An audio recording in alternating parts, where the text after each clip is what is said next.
Hello everyone. तो स्वागत है आपके अपने YouTube channel the explorer man में। और आज हमारा डेटा इंटरप्रिटेशन का लेक्चर नंबर 3 है और यहाँ पे हम इम्पोर्टेंट PYQ कर रहे हैं, यानी प्रीवियस ईयर क्वेश्चन यहाँ पे कर रहे हैं और जो कि हमारे एग्जाम्स के रिलेटेड बहुत ज़्यादा इंपॉर्टेंट है। तो ये हमारा लास्ट वीडियो है इस टॉपिक से रिलेटेड और हम इसमें जो बचे हुए क्वेश्चन थे हम करने वाले हैं। तो चलिए वीडियो को शुरू करते हैं। तो क्वेश्चन इसमें ये कह रहा है कि in the following pie chart if the expenditure on food is 6,800, यानी कि जो खाने पर जो खर्च किया गया, फूड पर जो खर्च किया गया वो 6,800 रुपीज़ है। कितना है? 6,800 रुपीज़ है। और हमें बताना है, तो बताइए कि एक्सपेंडिचर एजुकेशन पर कितना हुआ। तो अब अगर हम देखें तो खाने पर जो खर्च हो रहा है वो कितना हो रहा है? 17% हो रहा है। कितना हो रहा है? अगर हम देखें 17% इस पे खर्चा हो रहा है, वो कितना हो रहा है? 6,800। अगर हम इसका 1% निकाल लें, अगर हम इसका क्या कर लें 1% निकालें, तो हम क्या करेंगे 70 से इसमें क्या कर देंगे? डिवाइड कर देंगे। क्या कर देंगे?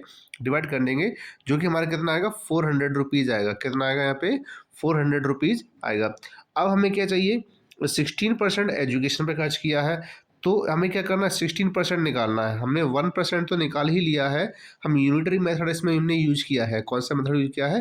Unitary method. तो हमने 17 से पहले 1% निकाला। अब 1% हम क्या करेंगे? 16% निकालेंगे। तो हम क्या कर देंगे? हम 400 का जो मल्टीप्लाई है हम किस में कर देंगे? 16 में कर देंगे। 16 में मल्टीप्लाई करने पर हमें आंसर कितना मिलेगा? जब हम इन दोनों का मल्टीप्लाई करेंगे तो 16 4 जा कितना होता है? 64 होता है। और लास्ट में कितने आपके 2 जीरो हैं। तो इसका मतलब ये हुआ कि हमारे 6,400 रुपीज़ हैं एजुकेशन में खर्च हुए हैं। तो यानी कि ऑप्शन नंबर कौन सा आपका? 2 है। तो इस तरीके से हम यूनिटरी मेथड का यूज़ करके इस टाइप के क्वेश्चंस को हम सॉल्व कर सकते हैं। और हम 1% से अब रेंट का भी हम निकाल सकते हैं। इसके अलावा इलेक्ट्रिसिटी का भी निकाल सकते हैं और हम ये भी निकाल सकते हैं क्लॉथिंग पर कितना एक्सपेंडिचर हुआ है और हम बता सकते हैं कि टोटल कितना खर्चा हुआ है। ठीक है ना? तो अब हम आगे बढ़ते हैं नेक्स्ट क्वेश्चन की तरफ। तो आपका अगला जो क्वेश्चन है वो क्या कह रहा है? In a college library different subject wise books pictures detailed are given below. तो यहाँ पे जो एक पिक्चर दी गई है वो 10 बुक के बराबर है, यानी कि एक जो पिक्चर है वो क्या है आपकी? एक बुक 10 बुक के बराबर है। तो यहाँ पे सब्जेक्ट कौन कौन से? Mathematics, science, Hindi, English and history. तो हमें क्या इनकी सब्जेक्ट की अलग अलग दी गई। तो अब हमें बताना है हाउ मैनी सब्जेक्ट है बुक मोर देन 50। तो 50 से ज़्यादा ऐसे कौन से सब्जेक्ट हैं वो बताने हैं हमें, कितने सब्जेक्ट हैं। ठीक है ना? तो अगर हम ये देखें तो इनकी जो नंबर है वो कितना है? 1 2 3 4 5 6 7। तो 7 है। तो 7 मल्टीप्लाई 50 कितना हो जाएगा? 7 5 जा 350। तो हमसे वो ये कह रहा है कि 50 से ज़्यादा कौन सी है। तो ये सिंपल सी बात है, यहाँ पे 50 से ज़्यादा है, ये 350 है। इसके बाद हम हिंदी में बात करें तो हिंदी की जो बुक्स हैं वो कितनी है टोटल? आपकी जो पिक्चर है 4 है, तो 4 मल्टीप्लाई 10 कितना हो जाएगा? सॉरी, ये गलत कर दिया हमने। 7 का मल्टीप्लाई हमें 10 से करना है, क्योंकि एक पिक्चर का मतलब 10 है, तो ये हो जाएगा 70 बुक्स हो जाएगा यहाँ पे। अगर हम देखें साइंस के बारे में, साइंस कितना है? 1 2 3 4 5 6 7 8। तो 8 मल्टीप्लाई 10 कितना हो जाएगा आपका? 80 हो जाएगा। इसके बाद हम देखें हिंदी। हिंदी तो वैसे पता चल रहा है कि 10 20 30 एंड 40। तो ये तो बिल्कुल भी नहीं होंगी ये। इसके बाद हमारी कौन सी है? इंग्लिश बची। तो इंग्लिश में कितनी? 1 2 3 4 5 6 7 8 9। तो 9 मल्टीप्लाई कितना हो जाएगा? 10 हो जाएगा, जो कि कितने हैं? 90। यानी कि ये सभी बुक्स ये नंबर ऐसे हैं जो 50 से ज़्यादा हैं। कैसे हैं? 50 से ज़्यादा है। तो इस तरीके से कितने सब्जेक्ट हो गए? 1 2 3। टोटल कितने सब्जेक्ट हैं? 3 सब्जेक्ट हैं जिनमें आपके मोर देन 50 बुक्स हैं। कैसी हैं? मोर देन 50 बुक्स हैं। देखिए सब्जेक्ट जो दिया गया है आपका हिंदी है, हिंदी में भी बुक्स कम है 50 से, और हिस्ट्री में भी बुक्स कम है 50 से। ठीक है ना? तो अब आगे बढ़ते हैं अगले क्वेश्चन की तरफ। हमारा अगला क्वेश्चन क्या है? अगला क्वेश्चन है to study the graph say that what percent the student in English has passed. तो हमें बताना है कि इंग्लिश का परसेंटेज क्या है। तो in the different subject the number of passed student in class of 40 student, यानी टोटल 40 बच्चे हैं, 40 स्टूडेंट्स हैं। ये हमारे अलग अलग सब्जेक्ट हैं, Sanskrit, mathematics, science, English and social science. तो अब हमें क्या बताना है? हमें बताना है कि यहाँ पे इंग्लिश में पास हुए बच्चों का परसेंटेज कितना होगा। तो इंग्लिश में देखें हम कितने पास हो रहे हैं भाई, इंग्लिश में टोटल पास हो रहे हैं, ये देखो ये लाइन जा रही है यहाँ पे 10 और 20 के बीच में, दैट मीन्स क्या है 15। तो 15 स्टूडेंट्स ऐसे हैं जो इंग्लिश में पास हुए हैं, 15 स्टूडेंट्स ऐसे हैं जो क्या हुए हैं इंग्लिश में पास हुए, लेकिन टोटल स्टूडेंट कितने हैं 40 हैं। तो मल्टीप्लाई किससे करना होगा, परसेंटेज चेंज करने 100 से, तो जीरो से हमने क्या कर दिया, जीरो काट दिया, तो हमारे पास क्या बचा 150।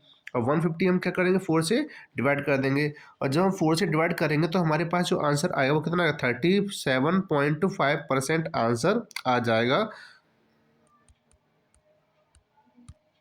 37.5% आंसर आ जाएगा, जो किस में दे रखा है, आपके ऑप्शन नंबर 2 में दे रखा है 37.5 आंसर। ठीक है, तो ये निकालना बहुत ही आसान था। हमें किसी भी सब्जेक्ट का, अगर इसके अलावा यही नहीं है कि इंग्लिश में ही पूछा गया है, अगर आपसे पूछा जाए कि बताइए कि मैथ्स के अंदर परसेंटेज कितना है, तो देखिए मैथ्स के अंदर 30 और 40 के बीच में, तो कितना हो जाएगा आपका, ये 35 हो जाएगा। तो 35 आप क्या रखोगे, ऊपर रखोगे, और 40 टोटल स्टूडेंट नीचे रखोगे, 100 से क्या कर दोगे, मल्टीप्लाई कर दोगे, और हमारा परसेंटेज अलग अलग निकल के आ जाएगा। यानी कि आप हर एक सब्जेक्ट का अलग अलग क्या कर सकते हैं, परसेंटेज निकाल सकते हैं। तो ये इसलिए बता रहा हूँ जिससे कि आपको ये समझ में आए कि ये क्वेश्चन रटने नहीं है, सिर्फ आपको समझने हैं, क्योंकि इस टाइप से और भी क्वेश्चन आ सकते हैं। यही क्वेश्चन तो नहीं आएंगे, लेकिन इसके जैसे क्वेश्चन आएंगे जिससे आप इजीली सॉल्व कर पाओ। तो अब हमारा इस सीरीज का एक लास्ट क्वेश्चन है जिसे हम करते हैं, चलिए। तो हमारा जो अगला क्वेश्चन है वो क्या कह रहा है, from graph calculate how many questions do C and D solve more than A B and E. तो यहाँ पे जो स्टूडेंट दिए गए हैं, A student, B student, C student, D student and E students.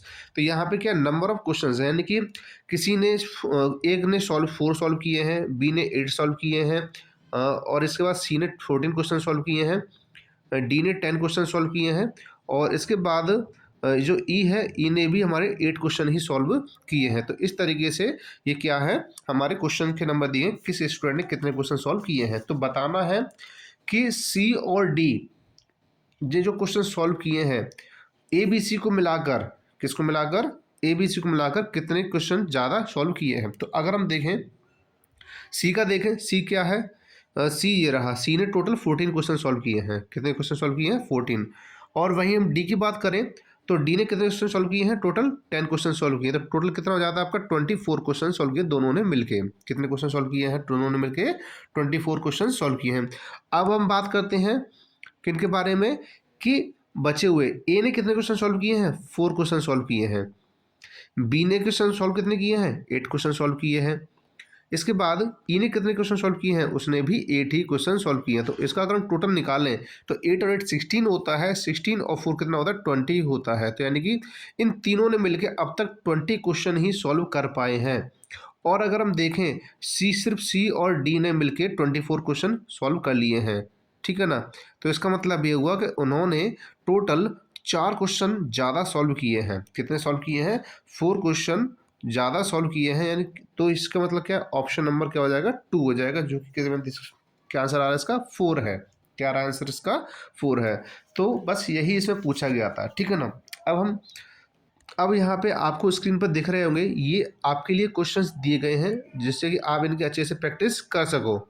In questions में कोई बहुत बड़ा डिफरेंस नहीं है, क्योंकि क्वेश्चन नंबर 1 से लेकर आपके जो टोटल 5 क्वेश्चन दिए हैं मैंने, ठीक है ना, 1 से लेकर 5 तक वही सिमिलर क्वेश्चन है जो आपको मैंने कराए हैं, या फिर आपके एग्जाम्स के पर्पज से आने वाले हैं। इनमें कोई भी अंतर नहीं होगा। बस आपको करना क्या है, प्रैक्टिस करनी है, और प्रैक्टिस करके हमें बताना है कमेंट करके कि आपने इसके क्वेश्चंस किए हैं और उसके आंसर्स क्या क्या आए हैं। तो चलिए अब मिलते हैं नेक्स्ट वीडियो में नेक्स्ट टॉपिक के साथ, और इसके अलावा फिर हम रिवीजन भी करना है हमें। तो अब जैसा कि आपको जो चैप्टर्स कराए गए हैं, आई होप कि आपने नोट्स भी बनाए हो उनके, और नोट्स बनाए हैं तो बहुत अच्छी बात है। इसके बाद हम रिवीजन करेंगे।